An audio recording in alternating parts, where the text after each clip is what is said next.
So we'll call the meeting to order. So this is a special meeting. Again, we usually meet the first and third Mondays of the month. There were some kind of more time-sensitive things that we needed to talk about. Shouldn't take too long, but I wanted to take the opportunity tonight to essentially get the board's feelings, feedback, reflections on how the vote turned out at town meeting regarding the infrastructure projects, and then talk about some next steps as they relate primarily to some of the funding mechanisms that we're looking at, because there's at least one decision that we're going to want to make tonight as to whether or not to keep an application in the pot. Again, we'll call the meeting to order. This is a special meeting. I do want to welcome Emily to the board. It's awesome to have you here. Super excited to get rolling on everything. Our initial meetings after town meeting are usually an organizational meeting where we determine board officers, we make all the appointments, we set all the things around posting requirements and where we do that, newspaper of record, all that good stuff. And so we will still do that at our next meeting. Tonight, I was hoping to keep it kind of short and sweet, tackle the things we needed to do, and then we can all get on with our evenings. Essentially, to recap, I think everybody was there and knows the outcome, but the three articles that were on the warning for town meeting that had to do with the infrastructure projects, the wastewater one specifically, was Article 5, which was the establishment of the reserve fund, Article 6, which was the assessment, essentially that 6 cents one, and then Article 7 was the local option tax. The reserve fund passed, the local option tax passed, but the assessment did not pass. That failed by about 25 votes. 5 votes. 15 votes. Well, it was 175 yes, 190 no. So someone who's better at mental math can do the breakdown there. That does put some of the financing in question. And so I do want to open it up to just any kind of reflections the board has on that. I do want to frame the conversation a little bit in terms of just to reiterate the funding mechanisms that we've got that are in the mix. So we did get the USDA grant loan offer, which is still on the table. We have that for 5 years. So we still have that as a mechanism that we can look to.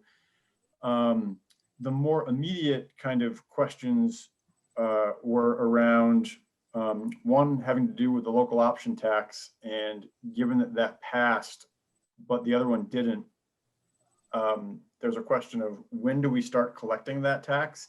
And if this ends up in a place where the project does not move forward, are we legally obligated to collect that tax? And what do we do with the money? Unfortunately, I have not gotten a legal opinion on that one yet. I was hoping to get that from Charlie today, but I didn't have a chance to. So that will kick to the next meeting. One question that I do want to talk about tonight is that we did submit a TAP, a Transportation Alternatives Program grant application for $300,000 to finance the engineering work on the streetscapes side of the project. Essentially, that money was going to give us the capacity to jump back into that work over the summer to get the kind of final engineering, survey work, right-of-way stuff, all that kind of stuff in place, so that if or when we apply for a larger FHWA or build grant or whatever comes out of an infrastructure bill, we're positioned to take advantage of that. I did get a call from one of the guys at VTrans who asked about that application in two different kind of contexts. One was whether or not the board was aware that essentially accepting that money with the USDA money will, quote, federalize the project. And what that means is that it's subject to all of the federal requirements that go into a public works project like this around, how the bids are done and the processes that are followed and hoops we have to jump through. So it makes it more complicated. But that is something that comes along with this money, and he wanted to make sure that the board was aware of that, which I think we were, but I just want to put that back out there again. The other question that he had was whether or not we wanted to keep the application in. And the context of that is kind of that if there's uncertainty around the next steps with the wastewater project and the streetscapes project is kind of layered on top of that one, do we want to keep that application in to keep that ball rolling, or pause that until we get the financing straightened out on the wastewater side? So that's kind of the one marker I want to put out there as a decision that we want to make as a board tonight, so I can get back to him tomorrow as to whether or not we want to keep that application in or pull it until we figure out the wastewater side. Will there be another, well, like the streetscape, will there be a town share for that too? Will there be another vote to? Yeah, so that too, right? Yeah, so the streetscape funding, we do have the low interest loan offer from USDA Rural Development. So that is our, I don't want to say ace in the hole, but that's like our incredibly low interest loan that we have access to for 5 years. The TAP money would be $300,000 to finance that kind of engineering and design phase. And then what we would do is we would apply for kind of the big grant, the big build grant, whatever comes out of the federal kind of infrastructure packages. If you remember back when Obama did this, it was called the Tiger program. More recently, it was called the build grants. And so those are kind of those big ticket, like multi-million-dollar, things that we could go after to apply. So ideally what we'd look at is we would get that big ticket grant to set against the loan from USDA to get that loan amount down basically as low as we possibly can. So the board will have to look at what we get from that and then figure out, okay, based on that grant and what the loan looks like, do we want to enter into that loan agreement, and how can we make that debt obligation work? So as far as like whether or not there's going to be another vote around the financing of it, it kind of depends on how that shakes out with those other funding mechanisms. Does that answer your question, Mark? Yeah, I think so. Okay. So I do kind of want to just go around and just kind of get people's reflections on kind of where they see things, and given the vote and what their, where their heads are at, basically. Because essentially our options now are a couple different ones, and some of them are things that could force our hand. And so from a board perspective, the options would be, all right, that vote failed. That was kind of our best take on the financing in terms of affordability. We're done. The board can decide to just stop, hang up the hat, and say, we tried, the voters didn't pass it, we're done. The board could unilaterally put the question right back to the voters in the exact same language that we had it in and say, hey, we think you guys need to take another look at this. The board could do that. The board could also go back to the drawing board and see if there's a way we can redo the financing picture to go back with a different ask. So for example, we asked them about a 6-cent increase on the tax rate. We could redo the financing, taking in some more maybe riskier options or things that we didn't have in there, and go back and say, hey, here's a 3 cent. Does that work for you? So the board does have the ability to go back to the voters if we wanted to.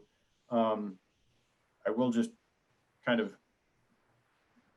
hearken us back to the bond votes around the town office building, and how when you put the same question, even tweaked back before the voters, there's some ramifications to that. The other thing that could happen, which is actually out of our control, is that the board could receive a petition for reconsideration.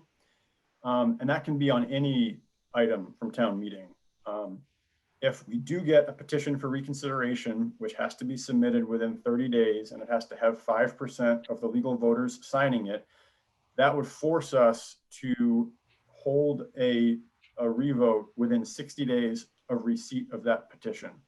So that timeline would look something like us receiving a petition sometime later this month to then, make sure it's valid and then schedule a special election sometime in probably like mid to late May. So those are kind of like the different, almost like choose your own adventure, even though some of them we wouldn't choose, we'd be forced to, as far as this goes. And I will say that the petition can come again from any item. So we could get one that says, hey, we want another vote on the ATV issue. We want another vote on the wastewater issue. We want both of them. We want something. So that also is in the mix and is a little bit of an unknown. I will say that just based on people who have reached out to me and or Liz, I would not be surprised if we got a petition for both the ATV question and the wastewater question that failed. So that's a lot of information and kind of some context setting, and hopefully that kind of like makes sense to people or helps frame things. So I do want to kind of just open it up now for some kind of reflections from board members around where we are now and where you see things. There was just something I was wondering about. Could the whole project be scaled down to just do the Montgomery Center and not the village? I mean, that's how we did the water system originally. We did the center and then we added the village on later. I think I did ask that question at a meeting and I can't remember what the answer was, but. Yeah, and so that would impact the offer from USDA Rural Development, because essentially that offer is based on a snapshot in time of that project with all the conditions that we had around it. So if we changed the project substantially, I think that would then basically either like take away that offer, or we'd have to reapply, or there'd be some involvement there. Yeah.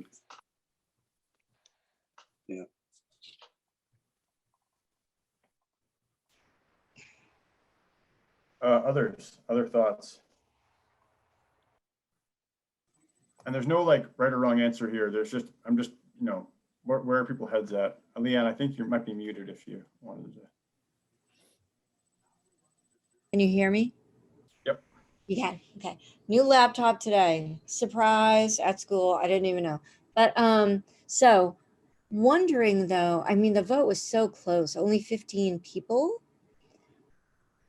I'm just wondering if we didn't put it forth to the voters again and maybe just do a little bit more marketing, so to speak, about like what we've been thinking about, because this has been in the wind now for a long time.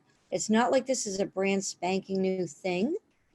And I was kind of surprised with what Joanne Lanfear, she was like, what, when she asked that question at the informational meeting. And, I thought to myself, well, gee whiz, we've been talking about this for quite a few years now. I mean, before I was on the board. So just wondering if that, I don't know, if we could, shore it up a little bit. I'm not sure. I mean, 15 votes is not very much, but so many people are, and, I was sort of taken aback by the fact that, and I don't know if she said this or somebody else did, but it's like, oh, it's all about the business owners. But no, it is not, because everyone who lives downtown is facing the same problem. And to have to put a $40,000 mound system in your backyard as a resident is it's not a cheap deal. So, I think that, I don't know, maybe we could kind of punt again. Okay. Yeah, so I think again, like the avenues for reconsideration would be that we put it forward unilaterally, or a petition comes in that then kind of, I want to say, like forces us essentially to put it back. But I do think you're right that if we are looking to basically, as Scott would say, take another bite at the apple, we would need to re-engage that public outreach and informational campaign for sure. Because I completely agree with you that some of the questions I was getting, like the day before or the day of town meeting, I was like, did your spaceship just land? Like, I know.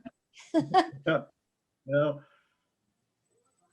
I know, it Yeah. was, I don't know, I was confused by some of that.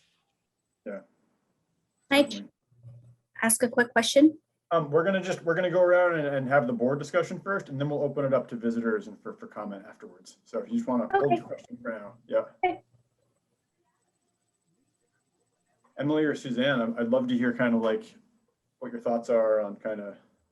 I mean, I kind of agree with Leanne in the sense that like this has been such a long ongoing discussion, and just from a community member perspective, maybe there wasn't enough like informational canvassing or pamphlets or flyers or things available to really list like the pros and cons and how this affects like not just the people in the downtown but the whole community. I think a lot of people maybe are just not informed enough and aren't motivated to get that information themselves. So it might not be a bad idea to sort of spearhead opening that vote up again and providing a broader, like, not just Zoom or the town website, but actual physical, like, pamphlets or paper or posters or whatever you want to do that would really convey the message.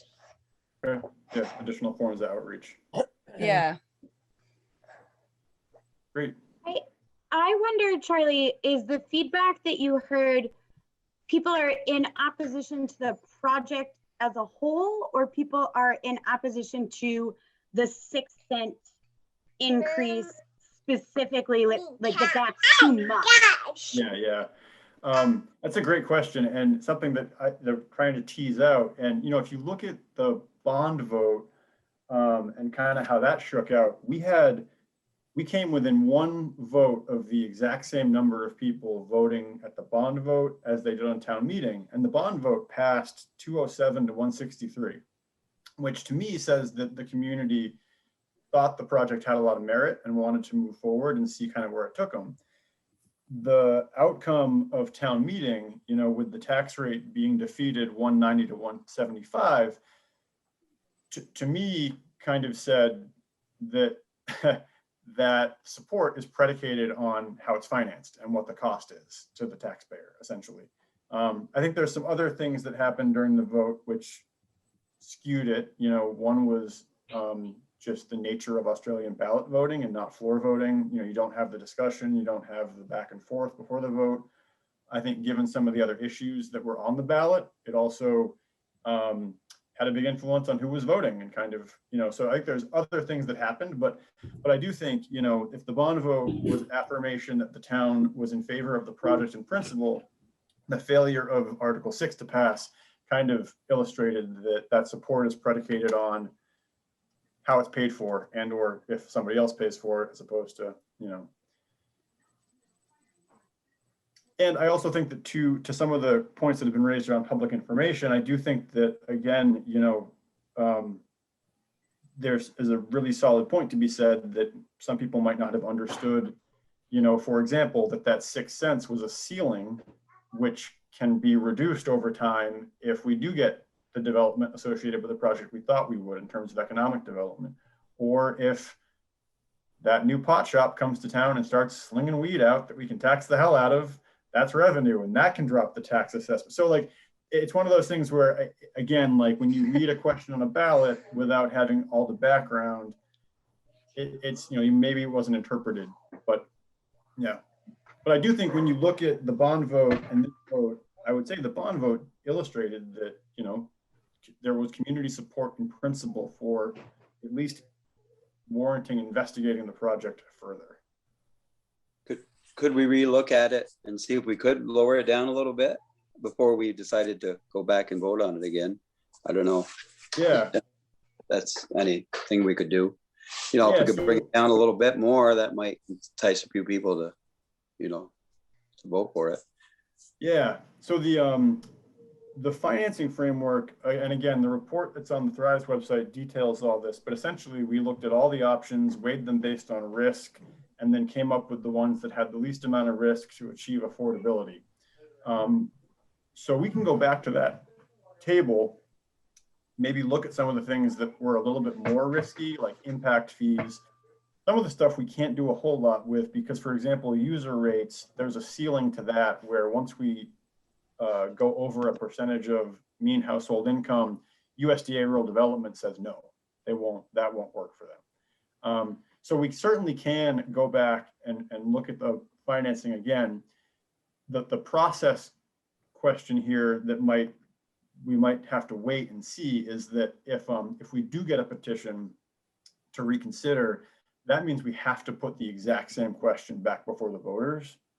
Whereas if the board puts the question back unilaterally, we can go back with a different question. So it might be a case of just kind of holding our powder, see what happens with a petition coming in.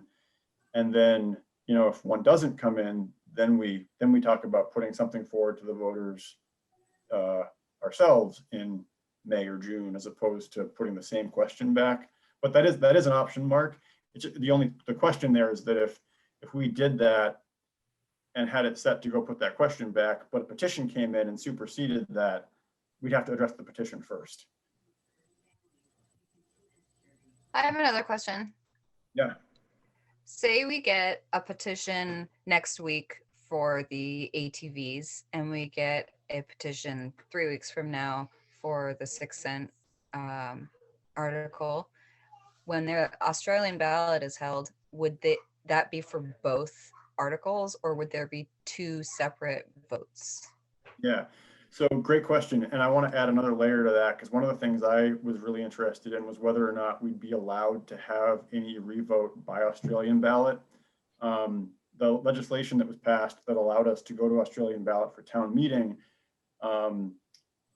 did just that. And I wasn't sure if that also extended to any future reconsideration vote or special town meeting. The answer we got was that basically any town meeting or vote like that in 2021, we are allowed to do by Australian ballot, which is important because if any of these reconsideration votes had to be floor votes, I don't see us getting the same number of turnout at a floor vote. And one of the things that's really important to remember is that in order for a motion of reconsideration to pass, so in order for the no votes to become yes votes, the affirmative votes have to total more than 2/3 of the no votes in the first election. So basically, if Article 6 was to come back and pass, we would have to get, the yes votes would have to be more than 2/3 of 190. And all that is just to say that if we had a floor vote, I don't see us getting the turnout that would allow any of these questions to be overruled, because you couldn't get more than 2/3 of the no votes. Does that make sense to folks? Just because of our history of turnout. Now, as far as when the votes are held, I don't know if there's anything in statute that would require us to essentially say, we've gotten 2 petitions for reconsideration. We have to have both of those special elections on the same day.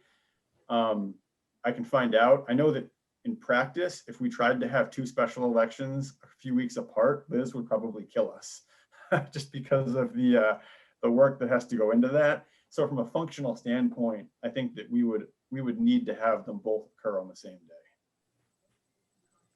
which adds that complexity back as far as what's being voted on and who's going to turn out to vote, so it's nuanced to say the least.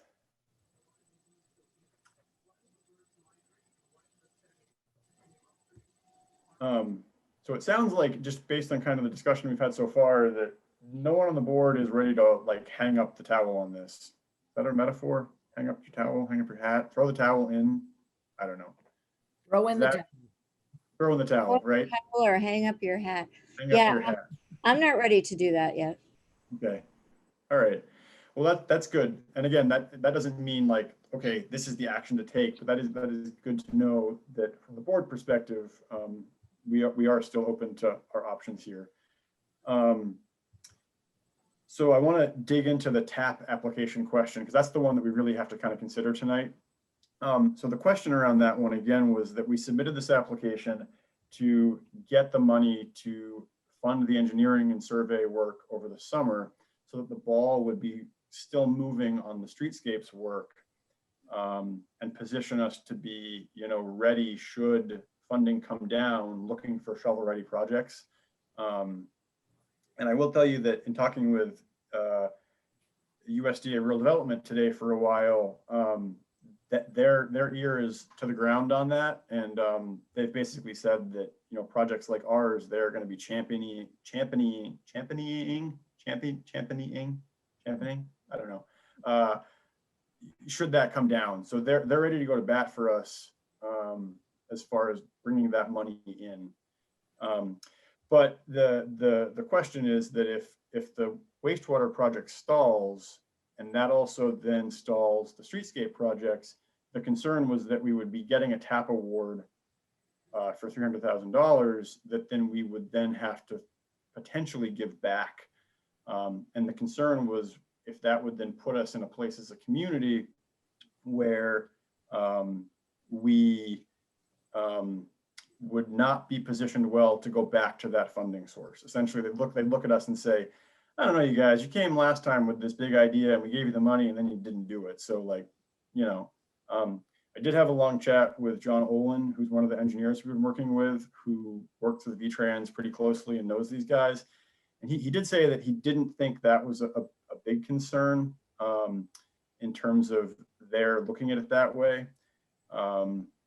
He also added that we might not necessarily need the TAP money, and that it could be more of a political win, I guess. Hey, we got $300,000 more to fund this work. Yay us. Feather in our cap.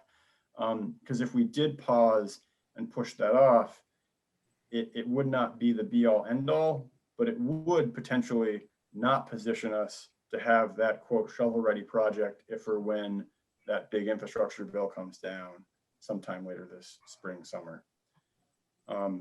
So there is kind of a balancing act here. If we do tell VTrans to keep the application in and roll with it, we do have a little bit of risk associated with getting a grant that we might have to give back. On the flip side, if we get it and things do move, it positions us really well to basically have all of our ducks in a row for the things that might be coming. Is there any financial penalty to getting a grant and then having to return it? I don't believe there's a financial penalty to it.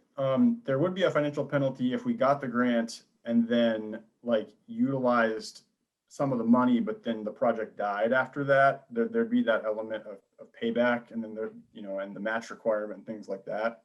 But if we got it and then just sat on it, there'd be no penalty there. And just, there's the other funding sources too. So for example, like the NBRC $500,000 that we received, we still haven't formally accepted that money yet for some of these same reasons in terms of not knowing how the project was going to shake out with the financing. So this isn't the only thing we're looking at. The TAP one is just the main time sensitive one because he wants an answer by tomorrow. So we go ahead with it. I mean, is that for use for engineering and all that stuff, or so it's not like pre-engineering, and so we probably wouldn't be able to be using it this summer anyways. Well, what that would do is it would allow us this summer to go and do the on the ground kind of survey work. The preliminary engineering kind of said, based on what we can see from the sky and what we know about how the road widths are and things, here's what we think you could do. And so the summer's work would be going out and actually surveying some of these areas to say, hey, we thought a sidewalk here would work. Okay, given what's actually measured here, a sidewalk would work, or those parking spots do make sense here, or that intersection can't exist like that. So it would push forward it would get us closer to final engineering, but not construction. That would not be funding any of construction. The biggest issue I have with a streetscape is the town taking over Main Street and then having to maintain it. That's going to be, we really need to look at that close because that's going to cost us quite a bit of money, I believe. Yeah. That's one thing that, that worries me about that whole project. But, Do you know, I can find this out, but do you happen to know that if we take over Main Street, do we then get to add that to our road inventory and then get support from the state? And it wouldn't be like a equal apples to apples support, but would that then get added to our? it would probably get added to it, and it'd be the same thing. It'd be a class 1 road, I think, and then like on class 2s, we get the grants for paving, and so I'm sure there's a pot of money for the class 1s. Okay. We can dig into The big issue I have is keeping that road open 24 hours a day, plowed, and that's one big thing that's gonna really cost us a lot of money. Because the other roads, we aren't open 20, we don't keep them clear all the time, and we don't have to. But the main street, I'm assuming we're gonna have to. So that's the big issue I have with it. But yeah, yep. I don't see any reason not going ahead with the tap. To Okay. get more research done on it. Any other thoughts on this from the board?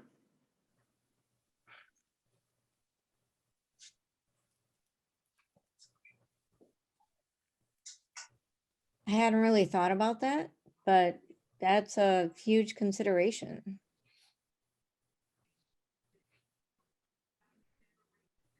You mean the maintaining and Yeah, the maintaining, like, in the dead of night when we're in the middle of a blizzard or something, to keep our guys going on downtown here, and then every other road that they need to maintain.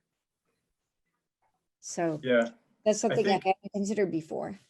Yeah, and I think, Mark, I think your point, I think what your main point's getting at is more a case of like, if it snows throughout the night, we can wait and go plow North Hill at 5 o'clock in the morning and be fine. But if it's snowing all night, we got to go plow Main Street at 1:30, at 3:30. So it's not like it's more area, it's just having the personnel there to do it at the times it needs to be done. Then you're adding on sidewalk cleaning and all that stuff too. So you're adding almost another full-time position just to take care of that section of road. And that's, the issue I have, but I mean, it's like everything, we look at it and we can work. Yeah. And the survey engineering work this summer. Even like Enosburg, I mean, they don't take care of their main street. The state still takes care of that. Mhm. So that's the big thing I see a problem with. Yeah. Yeah. And so one of the things this work over the summer would give us is, not just the survey work, but we do want to re-engage the public in the public outreach process around this to really kind of narrow down what it is that we want. What really is it that we want out of this? Because some of the alternatives didn't include us taking over Main Street. Some of the alternatives had, maybe 7 out of the 10 functionalities, but it left Main Street in the hands of the state. So that still could be something we could consider and say yes or no to. Can you remind me again why we would be obligated to take over maintaining Main Street when a town like Enosburg doesn't have to? I want to say it had to do with the degree of change in the traffic structures. And I think it had to do primarily with the intersection of 118 and 242. So if we redid that whole intersection into a 3-way stop or something like that, my recollection is that was the trigger that we would have to take it over. Mark, do you remember? Yeah, I think that was it. And I think it's like how the sidewalks are going to be formed and all that stuff too, I think was part of it. But yeah, I think it was the whole intersection was the big thing, the factor. Yeah.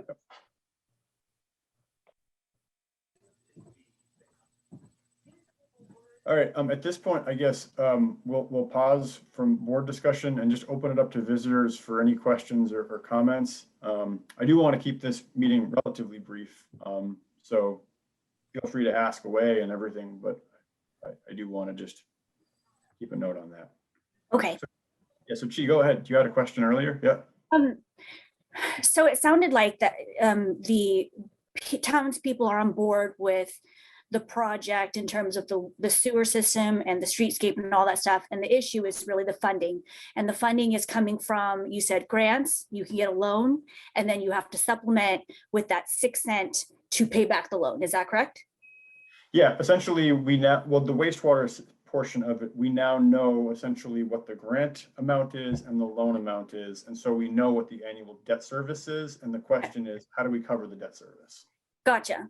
And so then I do agree with Leanne that there needs to be a new, so all the documentation that you have in that Thrive Vermont website, everything is old. It's been from years ago. And you know, it's not, people have forgotten about it. So doing a revamp of marketing and getting the message out there, but doing it in a way that speaks more to the townspeople. Like I saw an image that was very digital and it didn't look anything like the downtown of Vermont. And so if somebody were to see that project or that image, it has no relation to the town. And so there's probably a lot of fear that this project is going to change the character of the town.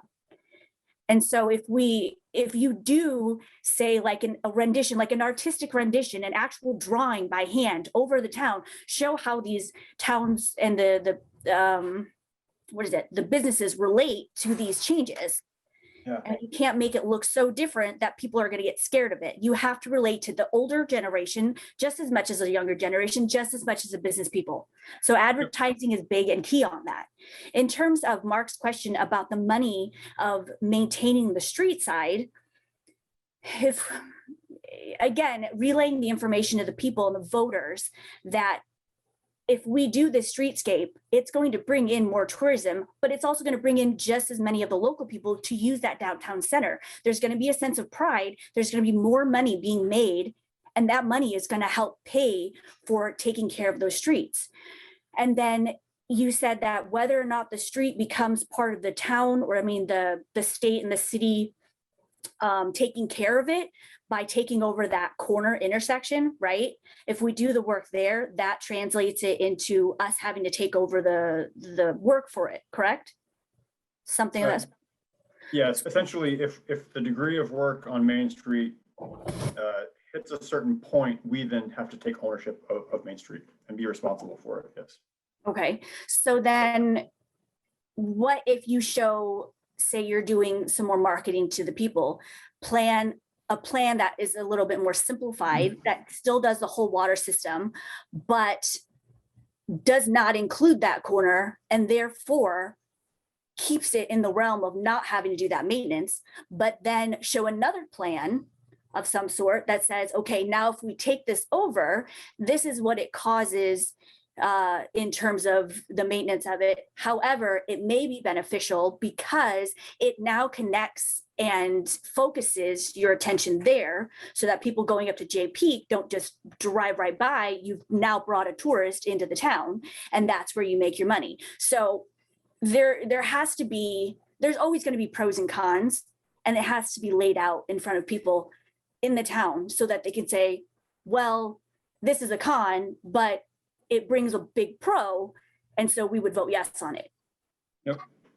Yeah, no, I think the marketing, for lack of a better word, information and how it's presented is incredibly important. And to your point about the streetscapes schematics that were up there, I think there was big issues with those in terms of how they were presented and what they meant to people. So yeah, that process needs to get completely engaged as we move into that space, or when we do, if we do.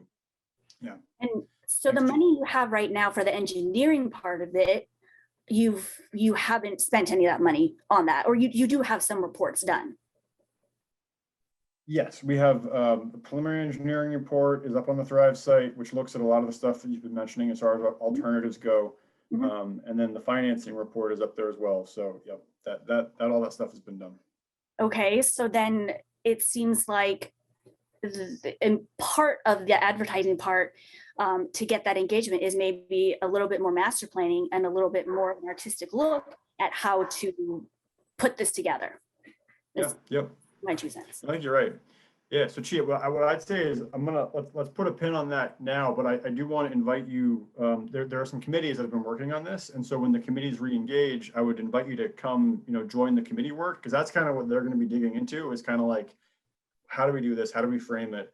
So I just want to say that there's going to be a much broader space to really dig into that. So I would invite you to, jump into that when it starts again. So in terms of you trying to go for the money right now for the loans and for the grants and whatnot, so if there's not a petition to bring the 6 cents back on the table, then you said you have to bring a new vote with a different question. And do you have an idea what that question would be? Well, as we were discussing, we could either bring the exact same question, or we could go back to the drawing board, reframe the financing, and come back with a different question. So the options are there for us. Genevieve. Yeah, Genevieve. Yeah. That kind of dovetails into a question I had as far as timeline for a vote, presuming there's no petition that brings us back to the table in the next couple of months. What's our deadline for, apart from the TAP funding, like, could we vote on this in a different context, like later in the year after the new tax bills have come out to show that the rate has reduced? We're not doing this 18-month transitional budget still, so it went down 30%. People are a little, it's springtime, I don't know, just sort of in a different context, instead of coming out of winter after like a much contested election in November with other issues put before the voters in the same ballot. Do we have any kind of play there, or deadline, I guess, that we might miss out on further funding, or that the USDA says we have to make this decision and get rolling before a certain date? Yeah, so the board can put it back out at any point that it wants to, as far as calling for a special election. So we could push it out to May, June, July. The trick there on our part is more just functional in terms of seasonality of field work, and when we pull the trigger on certain things to move forward with. And for example, if we pushed that vote out to the middle of the summer and it passed, we're then a good halfway into the field season, which pushes that work back. So then we're a year back. And the USDA funding is good for 5 years. So we have wiggle room there. But when we think about, planning, engineering, construction, pretty soon we're looking at a 5-year window. So we can't push it too far out without kind of putting that in jeopardy. Yeah, Carol, I see your hand up. Go ahead. My question was about the, if there were a vote for reconsideration that's brought by a petition, you said you would need to pick up an additional, 2/3 of the no votes. Is that correct? So it's not picking up 2/3 of the no votes, is that the margin a yes passes, it has to pass with more than 2/3 of the no vote in the first election. Right. Okay. But if you, as the select board, were to put the question back out with, Yep. say, 5.5 cent increase, do Yeah. you still need No, that could pass by a that kind of margin. an increase? No, that could pass by a margin of 1 without looking at any context of what happened at the town meeting day election. Okay, thank you. Charlie, Yeah, Pat. this is Pat. A couple of things. Take care of the streetscape first. I think not just the intersection, but the travel width of the road was a factor in whether or not the town had to take it over. The height of the sidewalk. Height of the sidewalk, Yeah. things like that. My question, I guess, to Mark is, does the state currently plow at 1:30 and then at 3:30 and then at 5:30? If the state doesn't do that now, why should the town have to do it? They do currently, I believe. do? Yeah, they have a shift. They have 2 shifts, and they have a day shift, and they go all night. Okay. Currently, I'm sure Okay. Sue hears them go by all night long. All right. Yeah. On the sewer project and the vote, When you look at that 6 cents, it can be a significant increase in your taxes. There's no question. And I think that's why it was voted down. A lot of people just didn't want or couldn't handle that increase, or at least they didn't think so. I think a proposal of something less would certainly help.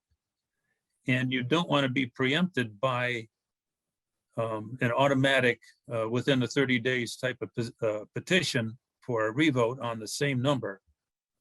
So it might behoove you to also get into marketing and let people know that you are going to put out another petition or have another vote that would be skinny down as much as you could to try to hold off such a petition. Two votes, two additional votes, just I don't think would go. Yeah, that's a good point. Yeah. Yeah, Sue, go ahead. Oh, you got to unmute, Sue. Don't forget to unmute. There you go. I've spoken to quite a few people in the last couple of days.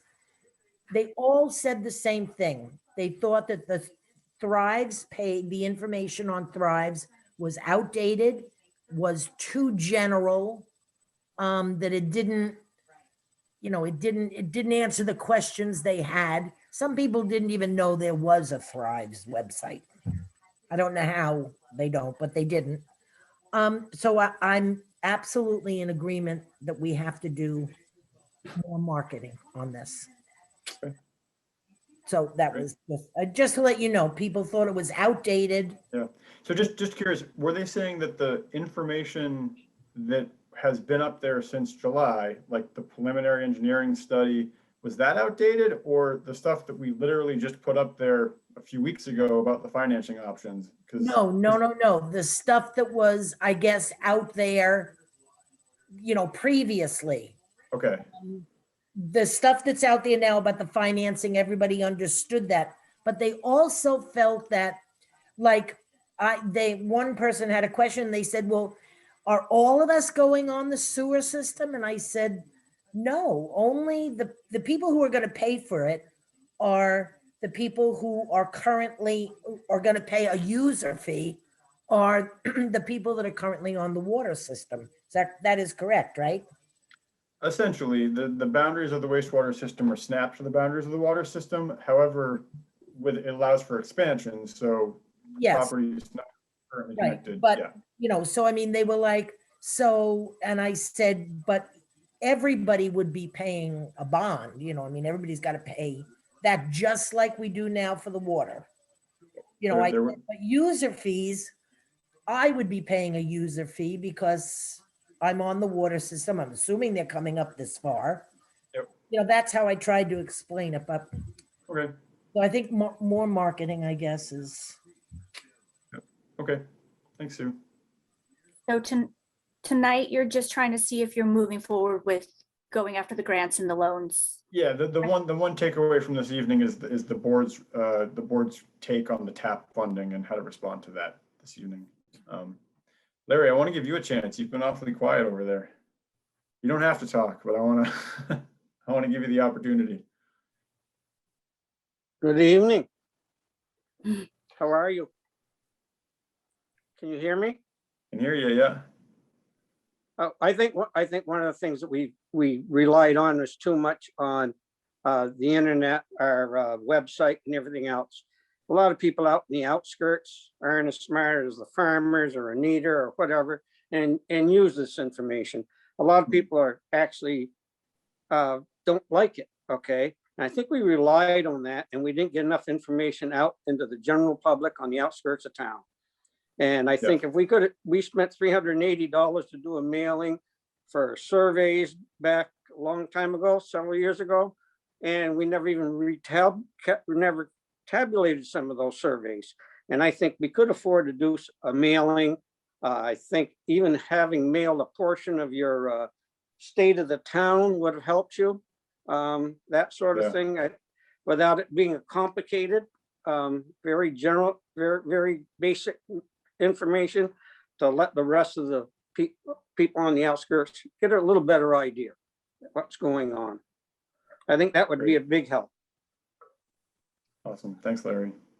The other thing Um, is, the other thing, you know, I think a lot of people are hung up on, Leanne made a comment and she made some very good comments, but one of the things she said, it's going to cost a person $40,000 to do a mound system on Main Street. Well, it's going to cost me and $40,000 up in the Deep Depot as well.